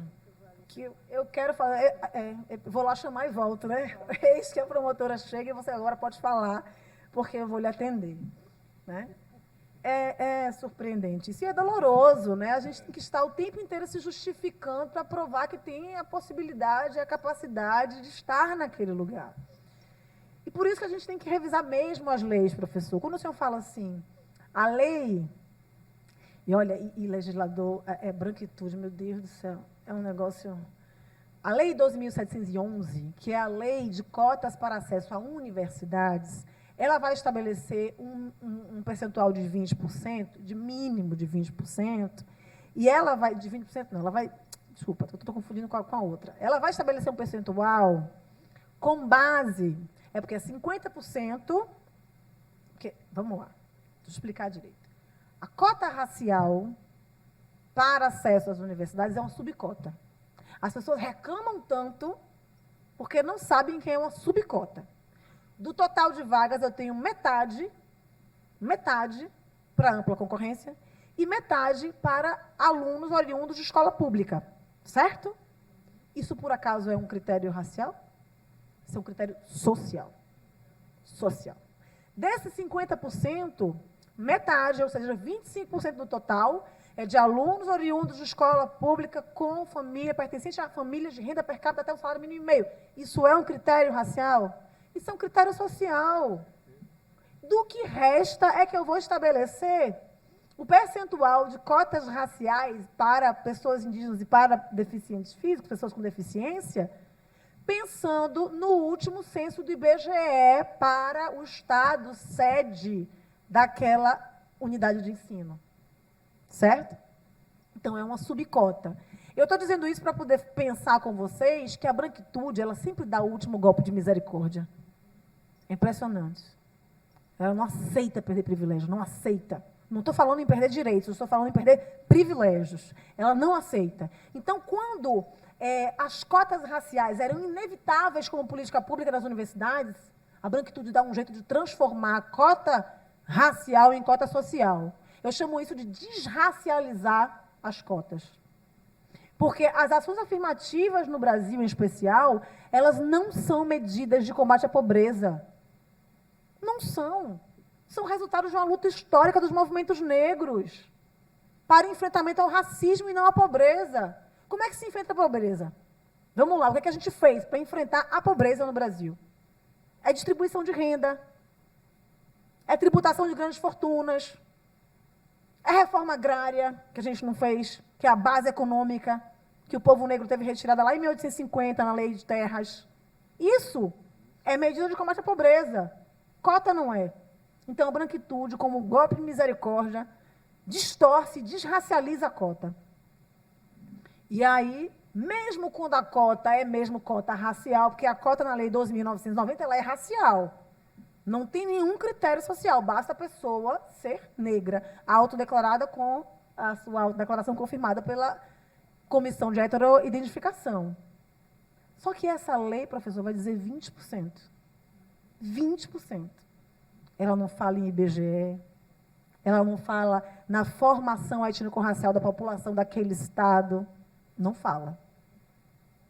E isso é muito ruim. A gente tem que buscar, inclusive, mudar isso na lei. É buscar um percentual proporcional à população local. Não faz sentido que eu tenha 20% no Rio Grande do Sul e 20% na Bahia. Não faz sentido. Pois é, não chega nem a 20%.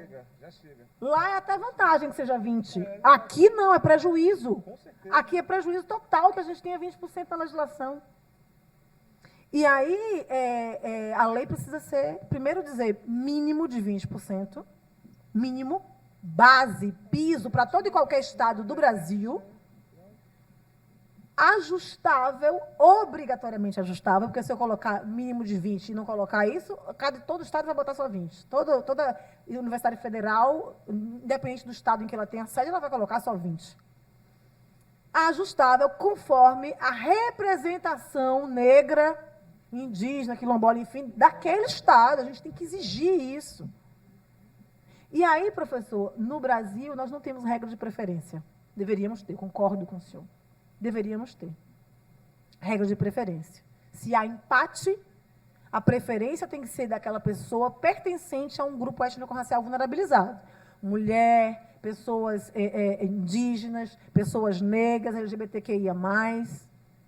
Nós não temos. Então, é uma ação afirmativa a mais, porque as pessoas confundem, professor, acham que cotas raciais são a única modalidade de ação afirmativa. É um tipo só. A gente tem as medidas de incentivo, né? A gente tem programas de desempate em licitação, por exemplo. A gente deveria ter, professor, eu esqueci o nome do professor ali atrás, de rosa. Belmonte. O senhor falou em desempate, em medidas de incentivo fiscal e tudo mais. Pois a gente pode, inclusive, estabelecer como critério para alvará, por exemplo. Alvará de funcionamento, de abertura, formalidade de constituição de uma empresa, de uma pessoa jurídica, que ela tenha diversidade efetiva nos seus quadros. Se ela não comprovar isso, eu não dou alvará. É medida administrativa. Tem várias, eu trago várias medidas aqui possíveis para isso, para a gente impulsionar ações afirmativas em instituições privadas. Isso é fundamental. Eu trabalhei no Banco do Brasil, antes de ser promotora de justiça, por 4 anos. Não tinha pessoas negras, praticamente, trabalhando no Banco do Brasil como concursadas, né? E atendendo aquela massa de pessoas negras, porque a gente atendia a servidores e servidoras da Universidade Federal, aqui na Bahia, em Salvador. Então, a gente precisa realmente revisitar os critérios da legislação e pensar nesses 10 anos não como um momento de ruptura, mas como um momento de transformação positiva. É a nossa oportunidade para, defendendo a constitucionalidade das ações afirmativas, pensarmos justamente em ousar para propor avançarmos. Nós precisamos avançar. Né? E se não for agora, professora Ana Célia, se não for agora, ministra Matilde Ribeiro, não será nunca. Não será nunca. Nós estamos falando de um país que nunca teve uma mulher negra no Supremo Tribunal Federal. Nunca. Os Estados Unidos agora. E eu digo que essa afirmação, a primeira mulher negra a qualquer coisa, em mim me causa um misto de vergonha e de alegria. É muito bom ver uma primeira irmã mulher negra chegando a algum lugar, mas é uma vergonha que a gente esteja falando sobre a primeira.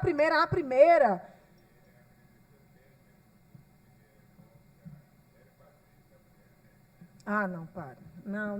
O meu padrinho não é... Não. Meu padrinho... Nunca foi. Então, eu queria finalizar... Hoje é sábado. O professor Kabengele Munanga me fez lembrar do seminário de combate à intolerância religiosa Estado Laico. E hoje, de manhã, minha filha, a professora Ana Célia, acordou cantando para Iemanjá. Ela canta em Yorubá, diz ela, né? Ela tem 3 anos. E o nome da minha filha, quem batizou a minha filha foi a minha filha mais velha, que me disse assim um dia que voltou da escola, professora: mãe, eu já sei como é que vai ser o nome da minha irmã. Eu disse assim: diga, minha filha, fiquei com medo, né? Diga, minha filha, o nome dela vai ser Iara, porque ela é das águas igual a Iemanjá. E assim ficou, eu não tive coragem. Não, Iemanjá é minha mãe, né? Meu origem é Iemanjá, então jamais poderia negar, né, esse batismo que ela trouxe para a irmã. E aí eu vou cantar para a Iemanjá um pedacinho. Ela estava cantando hoje de manhã, dizendo assim: Enijane lelodô, Iemanjá o acota pelede, Iaoromio, Enijane lelodô. Que Iemanjá traga fartura para o nosso povo. Axé.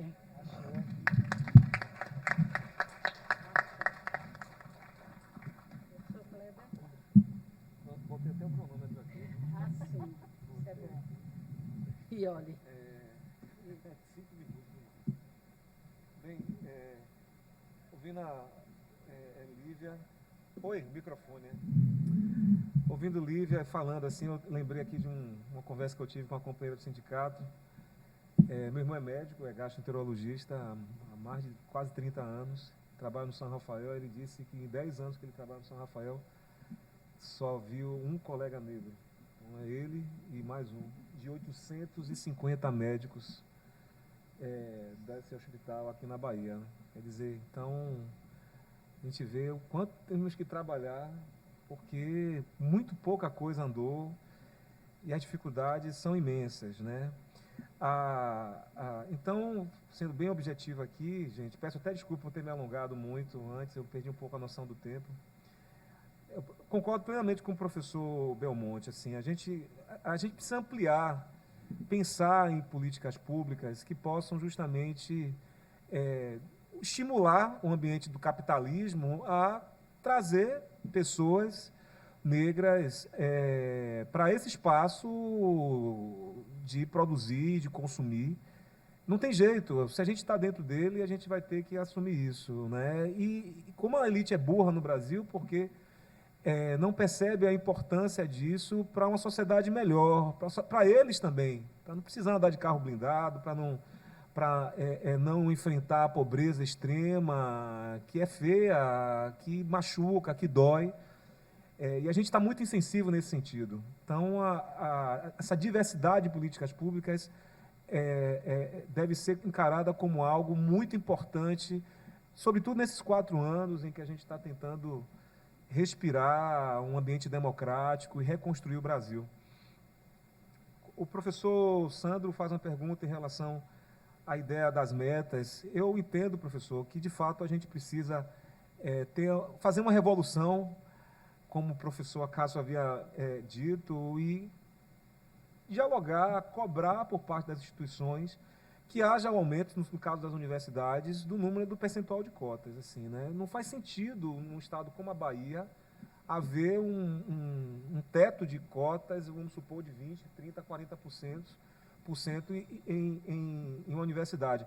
Em outra, na questão das esferas do poder público, então, o municipal, o estadual, há uma autonomia, e a gente não vê, por parte desses entes federados, a boa vontade, a disposição de pegar os dados do IBGE, que vão atualizar, a gente vai ter algumas surpresas, pelo que eu tenho acompanhado, mas, com certeza, a população negra continua majoritária, e pegar esses dados do IBGE e usar como referência na hora de construir os critérios e ajustar de acordo com a população. E aí, nesse sentido, é importante que haja, por parte de todas as instituições públicas, um censo em relação ao perfil dos seus profissionais, em relação a sexo, em relação a cor, raça, porque é isso que vai dar um cenário mais objetivo de como nós temos. Foi tão importante quando o CNJ, na época presidido pelo Joaquim Barbosa, teve a iniciativa de fazer esse censo que alcançou 80% dos servidores, e servidores em geral, servidores que trabalham na parte administrativa e aqueles que julgam. E trouxe, de fato, mostrou o quanto há um déficit em relação à população negra nesse espaço tão importante. Eu acho que, aqui já respondendo também o professor Cabreguelê, né, a gente não pode ficar com esse teto de 20%, é necessário que a gente seja mais ambicioso. E aí, nesse sentido, eu queria concluir com algo que eu tenho buscado, tenho investido muito no estudo nos últimos 2 anos, que tem a ver com a representação política. Quer dizer, a gente tem um déficit muito grande daqueles que fazem as leis, que representem uma agenda antirracista, uma agenda de igualdade de gênero. E isso implica justamente num problema muito grande, porque são eles que fazem as leis. E fazem as leis justamente para acomodar certas inquietações que nós apresentamos, e que, no frigir dos ovos, acaba não conseguindo esse conteúdo normativo impactar. Não impacta porque elas têm alguns problemas, tipo esse de termo, de não fazer uma alusão aos dados do IBGE como referência para o desenvolvimento da política, como também daqueles que mobilizam. Então, são frentes que nós precisamos enfrentar, e na frente que está factível para a gente, que é a do serviço público, de estar atuando, de a gente se qualificar, como a gente tem se qualificado aqui, como a gente tem oxigenado a cabeça, percebendo perspectivas, justamente para que a gente possa interferir de maneira... Aí, ó, acabou. De forma que a gente possa agir de maneira mais objetiva, visando atender esses desejos tão importantes e que estão encarnados nas leis. Quer dizer, a parceria que a gente pode ter com o Ministério Público, como foi colocado aqui, justamente para que a gente não perca tempo, para que a gente não fique correndo atrás do próprio rabo, tentando inventar a roda, né, quando a gente já consegue ter um arcabouço de experiências que pode fazer com que haja uma redução de litígios judiciais em relação a contestações, que haja um atendimento dessa necessidade, que a gente não tenha, como houve agora no concurso da UNEB, ele está suspenso, não é isso? Né? O concurso está suspenso, de colegas que saíram, inclusive, do trabalho, esperando estarem aqui no serviço e não estão, muitas, inclusive, desempregadas. Então, o quanto é importante que haja um planejamento, e ele é possível, porque a gente tem arcabouço jurídico para isso, para que a gente possa, com o que a gente tem ainda, certo, fazer políticas públicas de modo objetivas, que possam ser contundentes e impactar na realidade do nosso povo. O nosso povo precisa, deseja, e nós temos essa missão de ajudar e fortalecer a democracia e a diversidade nesse país, porque democracia, havendo racismo e havendo desigualdade social, realmente não é democracia. Tá bom? Obrigado, boa tarde para vocês. Consegui ser rapidinho. Mas, antes disso, eu quero agradecer à doutora Lívia, agradecer ao professor Kleber a participação, as questões que foram trazidas. E aí, professor Acácio, mais uma vez eu me sinto instigada pela revolução. Como fazer a revolução? Eu sugiro que a gente primeiro inverta a ordem das coisas e se fortaleça para que a gente tenha força para meter o pé na porta. E é isso que nós precisamos fazer. Vamos nos fortalecer juntos.